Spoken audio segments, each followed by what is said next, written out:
Hello, assalamu alaikum, good morning, khush aamdeed, ji ayanu, goeiemorgen. Bakhair agale, ni hao, chune shumme, washmale, ohaya genzaimus, guten morgen, hola, bonjour, privyet, kaifa hal, hale shama chatore, ahlan wasalan, marhaba, buna, mucho, gracias, suavio, and a very amazing good morning to everybody who's tuned into PT World and are watching World this morning on a Monday morning, ladies and gentlemen, alongside the very ecstatic, the very fabulous Shiza Hashmi and Shahzad Khan. Hello Shiza, how are you today? I'm absolutely great, thank you for asking, but I'll be honest when I say, okay, I'm not absolutely great, Shahzad, it's Monday, Yeah. and guess what, my university has started. Oh, well, Again, that's great. I think it's a not good great. news, you know, because you're on a pursuit of getting yourself master's degree. some national level education. I think that's great. And, you know, mean, it's going to help you in your career too as well. Definitely, I agree with that, of course, and I understand I'm privileged as well, alhamdulillah. But again, being a student, I feel like this rant goes forever, I mean. Yeah, that's how it is. And yeah, fortunately, thank God that I'm not going to or attending any university or school now, ladies and gentlemen. You're But when lucky. I was, yeah, this is what I prayed for every single morning. That why do I have to go to school or university every day? You know, there should be days when we are not going to schools or we are just And enjoying I our lives. hope attendance didn't matter. I really wish, yeah. but it does, unfortunately. So, Shahzad, do you remember on Friday, we had an amazing show, basically. And that was not actually the first time. We've been having that sort of show for more than a year now, ever since I joined. And we've been getting some immense response, especially on that one. I have no idea why, though, but I feel like probably a lot of mothers out there can relate to it. Young mothers, you know, even experienced mothers, single parents, and, you know, everyone out there. So this was basically about childhood development. Exactly. And what role teachers and parents can play in that. Exactly, and thank you very much, Shiza, for mentioning that, you know, you just said that, you know, there are a lot of young mothers out there as well. So, you know, instead, I think that we can actually relate to them by just calling them mothers.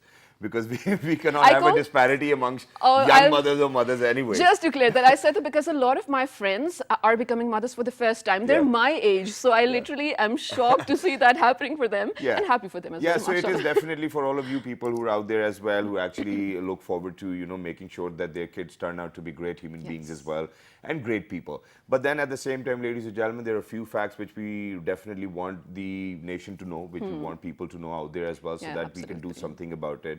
Starting off, you know, it's a fact, ladies and gentlemen, that 22 million children within Pakistan are out of school. And other than that, if we talk about gender disparity, for every 100 literate men, there are only 57 literate women. So imagine that what kind of gender disparity are we talking about? Other than that, UNICEF actually did an education program for Pakistan from 2012 to 2022, where they actually said that there's no legal framework or no legal rule for kids to be in school and get free education, but the ages to attend school, which is actually kind of recommended by the government, it's a must for every kid, is from 5 years till 9 years only.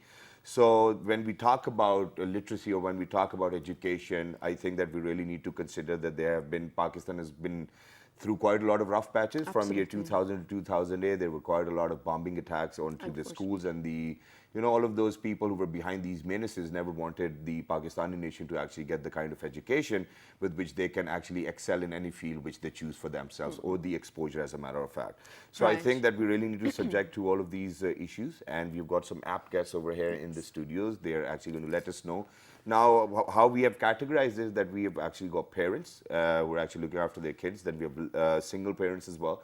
We're actually going to talk about their own experiences, and then how can we actually get rid of, you know, the very low standards of education over here in Pakistan. And one last thing before I introduce our guest, that is that they say that when the research was being done or the research was being conducted, that quite a lot of schools choose the curriculum by themselves and they do not seek any professional help. So where are we going? We're not even unified in the system of education. So I think that there's quite a lot which needs to be done. And without any further ado, for suggestions, we have our amazing guest with us. Shiza, do you want to do the introduction? All right, so ladies and gentlemen, this amazing lady has been here on the show before as well. So welcoming her back, this is none other than Dr. Aiza Abed Yazdani, who happens to be an educational psychologist. Hello, assalamu alaikum, welcome to the show. Walaikum salam, and thank you for the lovely intro. And I'm really amazed by the number of languages in which you wished us good morning. So very that speaks for early childhood education. Thank you very Oh, much wow. for doing Thank you that. so Thank much you for very saying much that, for because saying we that. do realize that we open our windows of love and hope to more than 40 countries. Exactly, that's what it is. All right, next to Dr. Isa. Ladies and gentlemen, since we were talking about how important, absolutely important education is, especially in the early years, this couple over here happens to be, let's say, sort of the guardians of that very cause, because ever since I've met this amazing lady over here, she's been running after this cause and she's been doing some amazing stuff, not only in Pakistan, but she's been gathering a lot of people, a lot of volunteers, a lot of donations as well from all around the world. She is none other than Fajr Rabia Pasha, a parent for now. Hello, assalamu alaikum. Welcome back. Well, thank you. Good to be back here. Yeah, thank Always you a very much for pleasure. joining us. Wonderful. And ladies and gentlemen, the best part of it is that Miss Fajr has actually been a very regular on the show too Yes. as well. May it be any topic, she can speak very well. And now the gentleman whom we're going to introduce is obviously her husband. They are a power couple on Facebook as well. They kind of upload quite a lot of selfies and whatnot, and I kind of follow them. So it's just like that. But I'm happy to see that these people have actually made sure that they have that particular bond, which people can Right. actually take as an example and Absolutely. move forward by giving the same kind of respect to their kids and the same kind of enjoyment as well, because everything is very important. Ladies and gentlemen, he's none other than Muhammad Amun Pasha. He's a parent himself. Hello, assalamu alaikum. How are you? Walaikum assalam. Thank you for having me on the show. Thank you very much And, for joining us. It's wonderful to have you. Very morning. elegant of you. Good morning.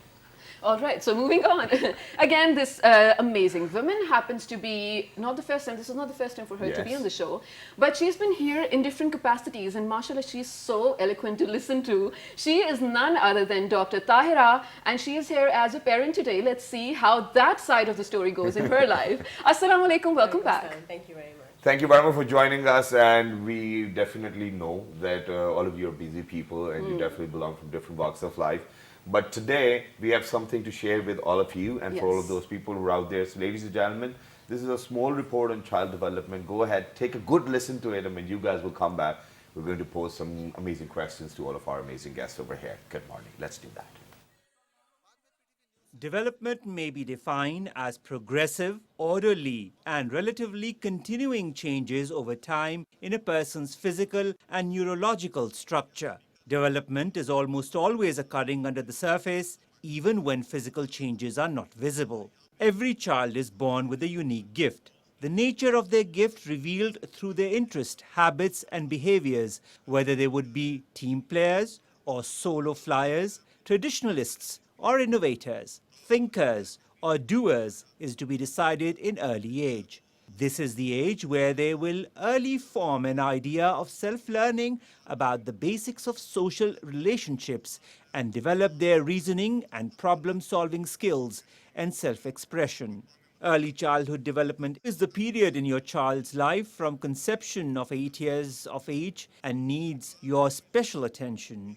Early childhood is the special and crucial period during which the brains develop faster and most responsive to change. Environmental influences such as nurturing, care, stimulation, nutrition, and healthcare are the major impact on the developing brain during this stage. Evidence indicates if children are given good nutrition, adequate care, and stimulation in timely manner, they will develop fully, both intellectually and physically. When children are well nourished and nurtured and cared for in their earlier years, they will be able to fully develop their thinking, language, emotional skills, and social skills, and perform better in school and become more productive than adults. Early childhood development indicates 4 major stages: conception to birth, birth to 3 years of age, 3 to 6 years of age, and 6 to 8 years of age. Each of these stages requests age of appropriate both of you as a parent to ensure the full development of your child. Well, all right, ladies and gentlemen, this was super informative, and I think for you as well. So let's dig into the conversation already. We have so many things to talk about. Exactly, so because our guests can't hold up, ladies and gentlemen. So I think that And it's we better can't that we either. ask them questions as well. So Dr. Isa, I'm going to start with you. Okay. So, just after watching this report, everybody knows that, okay, we cannot go back to the time when, the child is actually being conceived. And Right. we want to dig up on that, but I think that the most important years of the kid for their earlyhood development is when we talk about their first 3 years before preschool. and quite a lot of development goes in at that time. You know, that a kid is actually starting to walk, they're starting to talk, they're starting to observe their parents, and quite a lot of other things. So what do you think actually sets the best path for a kid to be an amazing human being when he grows up or she grows Well, up? obviously, like you said, we can't go through the time, go back in time. However, what we can do is make the most of every moment that we have. Okay. Now, babies, infants and onwards, till the age of 8, the brain is developing very fast. Yep. And so this is a time when the synapses, the synaptic connections are being developed. So 0 to 3 age is the more you interact with the baby, the more you talk to your baby, the more you handle the baby. It's using all of the senses. Yep. It leads to better and better brain development. It leads to a definite improvement in IQ. We have a lot of studies which are citing that the more the mothers talk to their children, they look at their children while they are bathing them, they are changing them, it adds to their language acquisition. Okay. All right, so communication is the key here. Communication is the key here. The touch is the key here. There have been studies where the babies are reaching out to the parent, and if it's a still face experiment. Yeah. And if the parent is not, or the person in front is not responding, the Right. child cries and then looks away. Yep. So, in other words, it means that if you put the child in front of a screen, there's no interaction, and it's a still face. Right. So eventually children stop learning, the brain stops developing. Okay. So 0 to 3 age, we focus on developing the brain connections, and the more connections there are, the faster the child learns. Okay. And all of this sets the pace, sets the momentum for later learning in life. Absolutely. Okay, so this does make sense. So my next question is actually to all of you here. When we're looking at 0 to 3 years of age, of course that matters because you know, you're making them learn so much. But then does that also matter, the type of people, you know, that are surrounding the kid, the type of environment the kid is going in? Is he going to play outside to play with other kids in the playground or not? Is he just a house mouse on his screen or not? Does all of these things matter? I mean, let's start with you and then move on. Definitely, it all matters, because if we are giving a safe, comfortable environment to the child, Yep. we are giving little amounts of anxiety, or let's say if the child is crying, just enough to be to alert the parent to his or her needs. That's justified and that's normal. But if we are letting the child cry for hours or sleep for hours, and there's a very unfortunate trend here, a habit of giving some, if the child has a fever, habit of giving some medicine so that the child just sleeps for hours. Now, in all of that, the brain is definitely being Okay. affected. So a child who's made to sleep too much, who's made to eat too much and force-fed, Yeah. I am seeing a pattern with parents these days. Bottle feeding is just going on, Yep. and toilet training is being prolonged. So there is no sort of guided control or support for the child, no Exactly. structured environment. So we are just being very passive about all of these things. You see. Okay. Okay. So that affects, and that actually develops a lot of habits of the child as well. Okay, well that's great. Now, as parents, I've got a very different question for you, and I think that, you know, if you can justify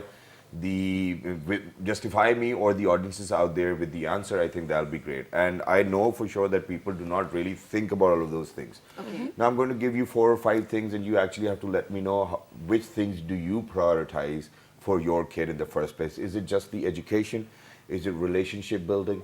Is it moral instilling? Or is it about culture? Is it about they get to know that, you know, okay, this is what you're doing and this is what you shouldn't be doing as well? So how do we prioritize in making sure that the kid's going to grow up as an amazing human being? I think relationship building for me as a Okay. parent is the most important thing, because once you can create that bond and, you know, like as I talked about communication and developing that communication linkages between the child and parent, that's the most important thing, because once you've got that in place, then you can talk about culture and you can talk about education and what the child wants. The parent needs to know the child, you know, understand the child, and not force the child to do anything. In my opinion, you have to be able to facilitate. Yeah. In a way. So what are you going to prioritize number-wise? Okay, first up is relationship building. Second, education. education, and then instilling the morals. Absolutely. Third, That runs side And then by we side. talk about the culture. and then okay. So now, ladies and gentlemen, since I'm a father myself, I think it's about time that we move to another father over here. And the way fathers actually want their kids to be is very different. I believe that we do not say it, and we believe in doing the most. We believe in actions too as well.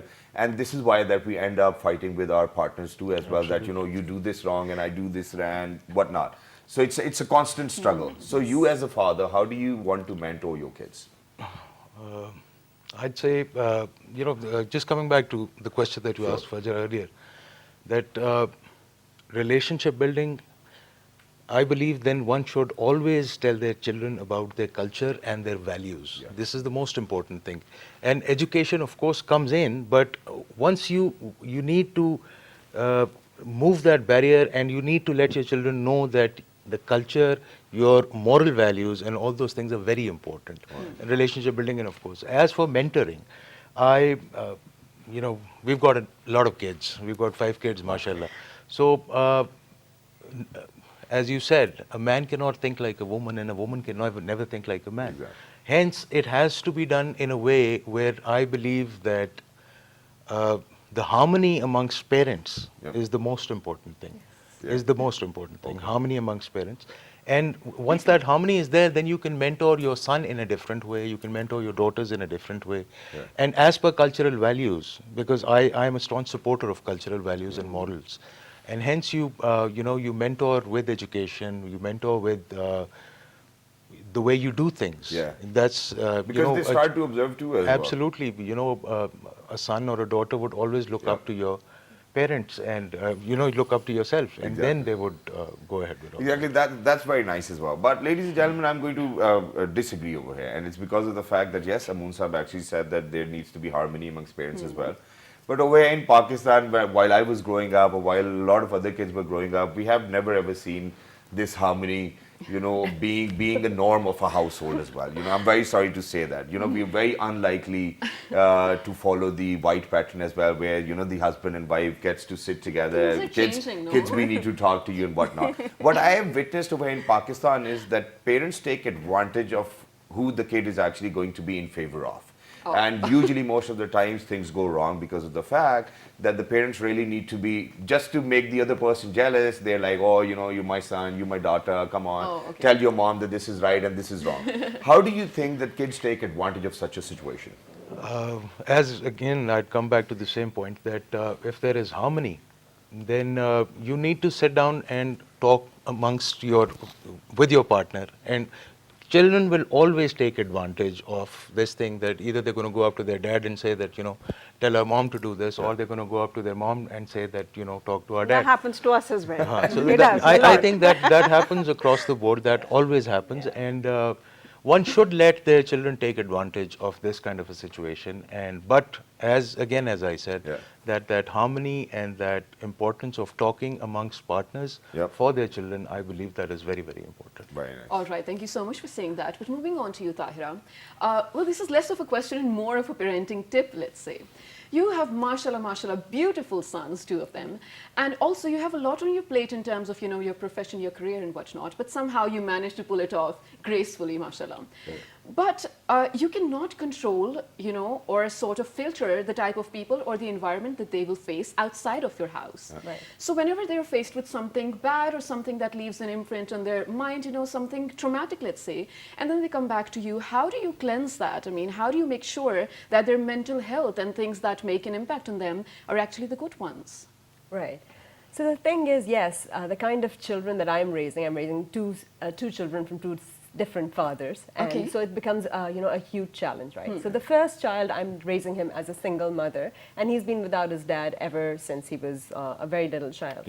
And the second one has a dad, but the dad doesn't live here, right? So there are 2 different kinds of children, and so you have to face this, as well as there's the stepchild from the previous marriage of my second husband, right? So then this creates a very, very complicated situation, and it creates a lot of people talking about a lot of things. Just like when I was coming here and they said, I want to put something down, and I said, don't put single parent, was because a simple birthday party for my son that I held, and everybody came over, and then there were 1,001 questions by the kids, and then more so by their parents, which is very, very difficult to filter, and I had to give an explanation to each one of them.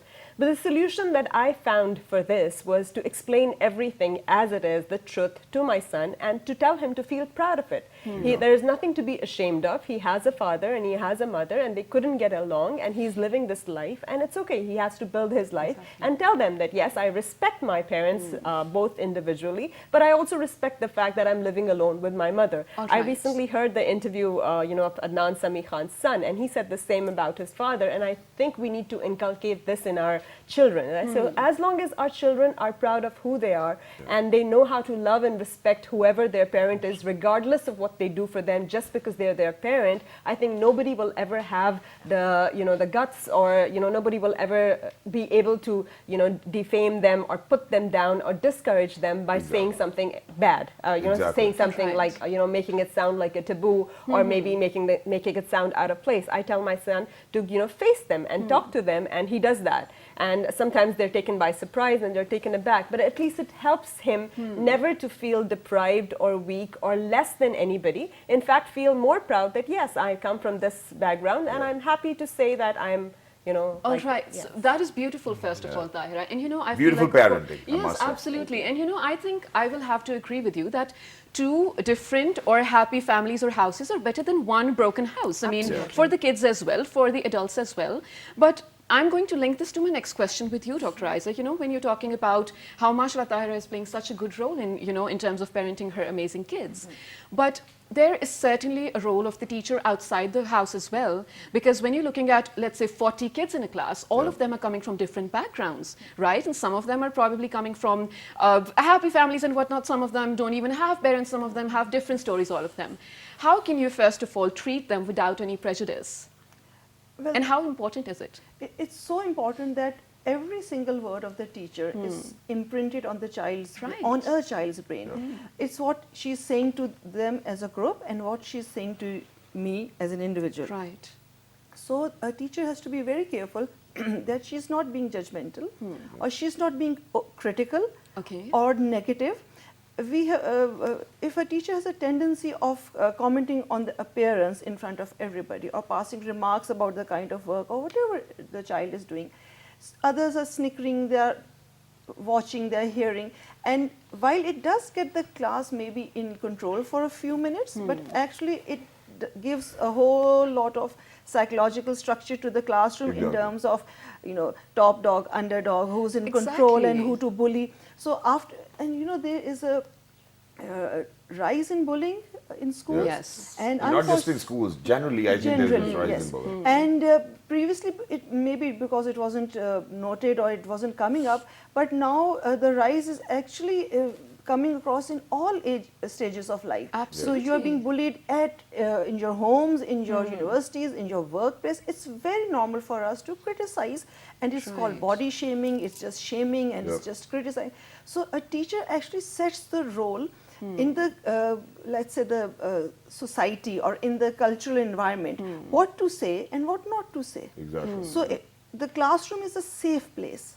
It's a happy place. It should be. It should be. Right. Yes. And that's where the child is trying out new things, learning new. The purpose of early childhood schooling and this pre-nursery classrooms is basically we teach the child to interact with people, taking turns, cooperating with groups. You see, at home, there's one child, maybe the youngest or the eldest. So the parents are always like taking care, he's the youngest, and giving support to the child. But in a classroom, we are all the same. So we learn to wait. So we learn to cooperate. And therefore, the teacher actually sets the model for the society to Well, follow. that's great. We definitely want to build up on the teacher, parent, and the student triangle. But there's one more important question which I wanted to ask from you, and it's and I would like to add on to her as well. well. There's a When reason. So, you're ready. ladies and gentlemen, I'm actually going to quote Bano Qudsiya Sahiba over here. I heard one of her interviews as well, and what she said was very superb. And ladies and gentlemen, the problems we see in the society, I think that all of these things, which I'm going to say, are the prerequisite to that. Now, Bano Qudsiya Sahiba said that we are not teaching our kids that, God forbid, if you're going to be divorced in life, what to do. We're not teaching our kids that, God forbid, if you won't have a job, what to do. We're not teaching our kids that, even if you do not have emotional children, management, that life there's skills, not a problem. all of that, So for all of those things we're not teaching our kids, these problems do emerge. How do you think we cater to all of these issues? And first? I'd like to add to one of those as well. You're also not teaching your kids that it's okay to get married late or Yeah. not to get married. Uh-oh. Right? Well, I don't know. No, I mean, why not? Why not? If you're looking at all these things, sometimes just it happens naturally Yeah. as well, right? It does, of course it does. And I think we need to give ourselves space and time Absolutely. and be happy with ourselves first, and then, we can do all of that. Yes, Shehzad. Yeah. But I think, I mean, I see, I've lived in England and I've had a very different experience as a parent, as a social entrepreneur there, and working in the same field there as well. And in Pakistan, I've seen a completely different environment.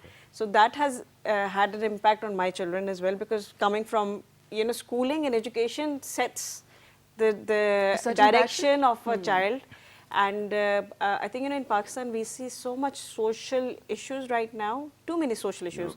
There's depression amongst youth, there's frustration, there's anger, criticizing each other, gossiping, looking down at people, you name it. We have all the issues that All the masalas, bara masalas. exactly, right? Yes. So, but that, I see that as a problem. Why? Because as parenting, there is issues there. We don't, as parents, try and learn parenting. We think कि आप actually हमारे culture में एक वो चीज़ है ना कि जब माँ का पहला बच्चा पैदा होता है तो वो automatically माँ बन जाती है. You overnight you change and you can just be a mother, right? And you know everything. So that is a wrong concept. Parenting is a skill itself, and one needs to know how to deal with a child. Absolutely. और जैसे आपने पहले video दिखाई कि बच्चे की brain development and all of that, a child goes through those phases. Parents needs to be trained to deal with that. And then comes the most important thing is the teachers and our education system, which has failed our children across the board. May that be government schools, may that be private schools, because आपको both end पे you see different problems. In elite schools, what happens is, like for example, when I came to Pakistan, we did not have that brand. Brands are important. Labels the aren't. thing here, welcome. Right? So it's just a minor thing, right? We would use those brands, but just we wouldn't bother about Just like it. It's that. a regular thing, If right? it looks good, looks good. Yeah. It's not about you have to wear a brand. Yeah. But then what I found in the schools here, in elite schools, that it has to be brown. If you're not wearing Nike, or if you're not wearing these shoes and that shoes and that, that's just a small example that how parents, children are looked down at, and that is where the teacher's role come into a classroom, that making sure that children understand and they're, Thank you very much for saying that. And since we're short on time, ladies and gentlemen, we have got more guests to adjust as well. So very quickly, I'll move on to Amun Sab over here. And since you have a lot of political linkages as well, so the question I'm posing at you is a very different one. So we have seen a lot of NGOs working over here for children's education or free education in order to provide them with that platform where they can get all of those facilities which everybody gets. For all of those years, for more than 3 or 4 decades, these NGOs have been very active within Pakistan as well. And we still, till date, see that there is only 60% of people who are literate, and the definition of literacy we have is the person who can actually read or write, or Their just own can do name, their own yes. signature as well. So what role do you think NGOs can play in future for early childhood development? as Okay, well? now, Shehzad, one thing which is the most important thing, that the synergy between the government and the NGOs and all this sector in particular, who is trying to work for the education of children, that synergy needs to be there. And I personally believe, as my wife, she's into education, I'm into another side, global conflict solutions.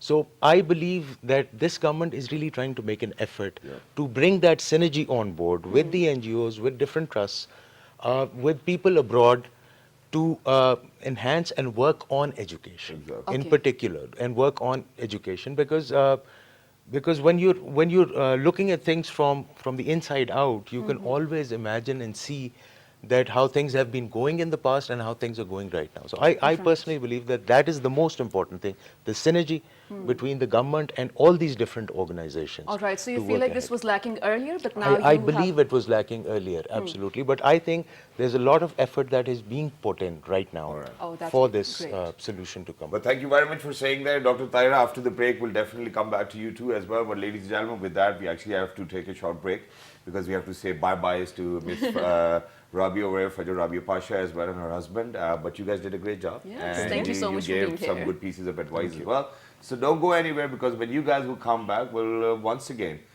keep on reiterating about childhood development. It is very important because all of those kids are our own. Absolutely. You know, they're our own kids. And maybe you we will cannot classify amongst kids or discriminate. Oh yes, of course, and maybe we will have actually a lot of moment of truths as well among the parents over here. Stay tuned. Good morning. Let's do it.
All right, ladies and gentlemen, welcome back. For everybody who just got tuned into PTV World, you watching World this morning alongside Shiza Hashmi and Shahzad Khan. Today, ladies and gentlemen, the topic which is under discussion is early childhood development.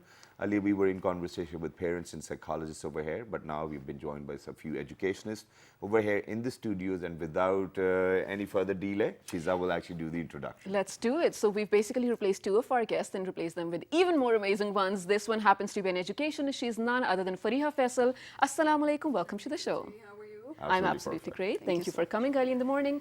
Next to Fariha, we have someone here in the capacity of a parent. She's a stay-at-home mom, super qualified. Let's talk to her about, her decisions and everything and how important it is for kids to have their parents around. She's none other than Rabia Ahmed. Hello, assalamu alaikum. Welcome to the show. Thank you very much for joining us. So I think that I'm going to get my conversation started with you. How awesome it is to know that you're so qualified and you still choose to stay back at home so that your children grow up to be better people. And are you happy with your decision? I'm actually happy. It's a conscious decision. It's a deliberate decision. I used to take up assignments intermittently, but I realized when I had my third child that I need to stay at home and give them quality time. Right. So I don't think of this as a sacrifice. I enjoy my day with them. It's structured, Okay. and I love to connect with them. I have a lot of energy, I would say, that that I can give to my boys. Wow, That's beautiful. right. That's beautiful. All right, so ladies, my next question is actually from all of you, and I do need input. I'm going to start with Tahira and then come here. Unlearning is really important, of course, because the time that you guys grew up in and the time that your kids are growing up in, it's absolutely different. So for them, because of course they're also going to pick up on your traits, on what you're doing, and and how you deal with situations. Sorry, they learn a lot from you. So how important do you think is it for parents, for mothers especially, to unlearn some things for their children, to learn things in a better way? Let's say, for example, if you have, or even if I have some temper issues or whatnot, but I have to deal with them because, of course, my kids are learning from me. Yeah, it is of course very important. None of us are perfect and we all have our imperfections, and we Right. have to make a conscious effort to step down from being who we really are. For example, I'm very finicky or obsessive about cleanliness, and it gets it gets on the nerves of people around me. So I have to kind of unlearn that, and I'm still trying. It's not easy, Yes, and it's of definitely course. very, very difficult. But then it's always they're your children, so you can be very comfortable with them, and you can even tell them, what, I'm this, but you don't have to be that. Even if you can't really unlearn at this stage of life, you can actually tell them that fine, I have these qualities. You can take about half of them, or you can maintain them in the normal way with the right balance, so that you don't suffer the way I have been suffering. Okay. So you can put that across as a lesson that so that they take you as a lesson, and Yeah. you I don't like have to that. do these things. I like that. And love your answer. It's because of the fact that you're actually giving a practical answer to the question too, as exactly. well, and it's very important.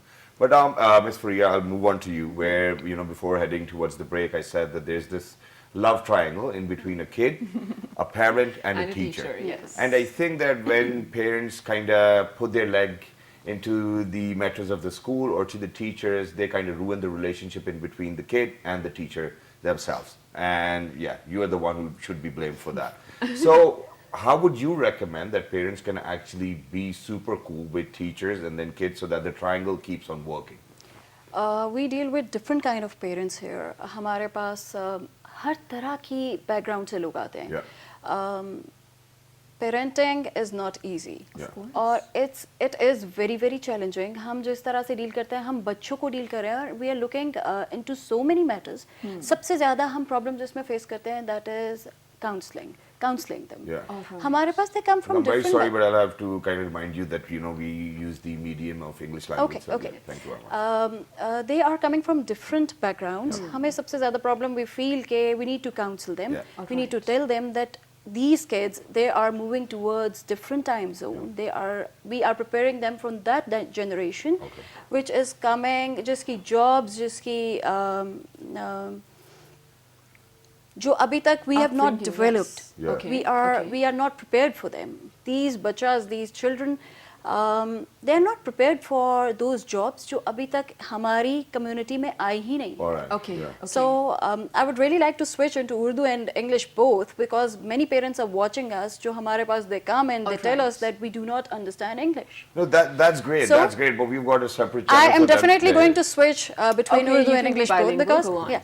I would like to switch between both the languages, Yes. because हमारे पास problem. parents are coming from different backgrounds, yes, of and there are many who do not understand English. Yeah, yeah, yeah. Okay. So we need to counsel them as well. No, it's not. It's not just like that. As a matter of fact, the sole reason why I was saying that, because we go out in 46 different countries, Okay. and we kind of trying to tell people around the world. You know, Yeah. it's not just Pakistan we're focusing on, because Okay. everybody is kind of concerned about early childhood development. Everybody loves kids too as well. Right, So but- that was the. Yes. And if you let me just sort of elaborate on your Yes, answer. please. Right now, the trend in Pakistan and the focus, unfortunately, I would say, has been so much on English medium schools, and by and large, obviously, everybody wants to give the best to their child. So people coming from a wide range of backgrounds, they have basic education, or they may not have, but they want their child to go to the next step. Yeah. And in fact, early education and later education is the harbinger of change for the families and the villages, in fact.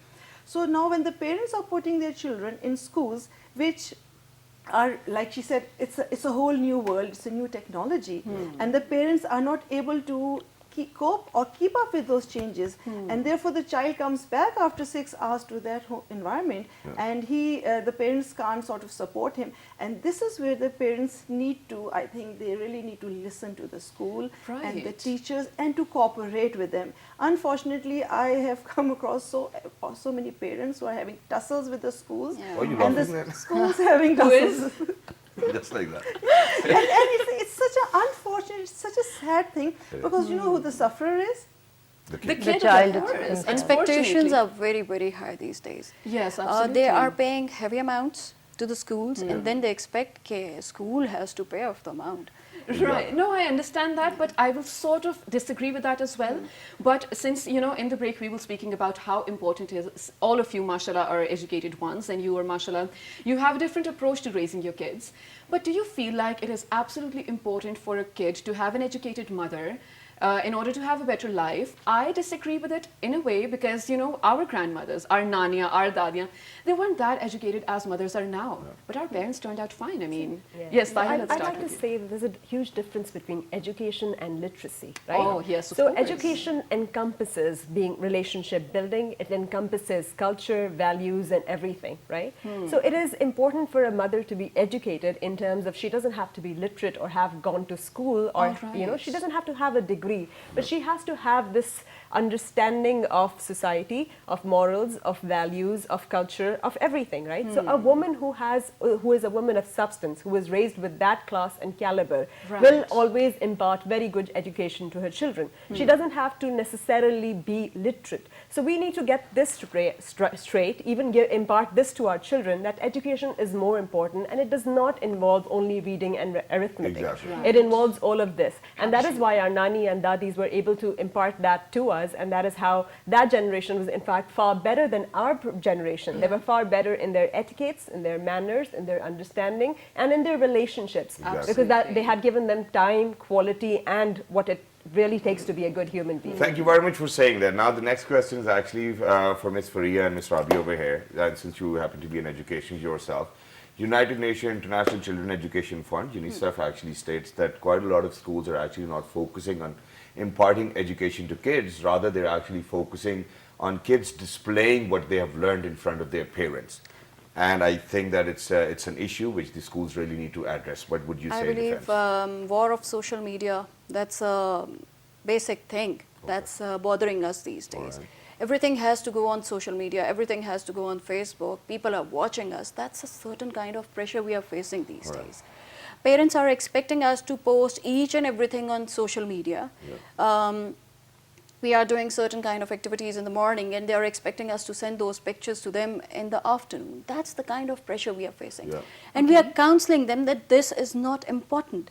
The more important is that we need to teach them, we need to guide them what they are going towards. And in that case, we need to counsel our parents as well. Through this medium, I would like to share this with all the parents, that this is very important, that we need to teach our students. Don't focus on social media, don't focus on Facebook, don't focus on Instagram. That is just a temporary thing. We can ask a child to pose and take a picture. With a photo of an apple. But yes, I agree with that. But I feel like what Shahzad needs to ask, and what I understood from your question was, yes, of course, social media is a part of our lives now. We cannot deny that. But when you say in terms of displaying what you've learned, a lot of teachers will tell kids, you know, A, B, C, this is, B comes after A, what not. So this is sort of a ratta system that the kid will go, no, for real, it's a thing. The kid will go at home and be like, hey, mom, I learned A, B, C, what not. But the real understanding of it, which comes later on in life, which can probably at your metric level, even later on, you're like, I don't even know the basics of this thing. Activity-based learning. We are focusing towards activity-based learning these days. We are not focusing on ratta. And the bachas of today's generation, they are not taking ratta at all. They are so inquisitive. They want to ask so many questions, and they have so many questions in their mind.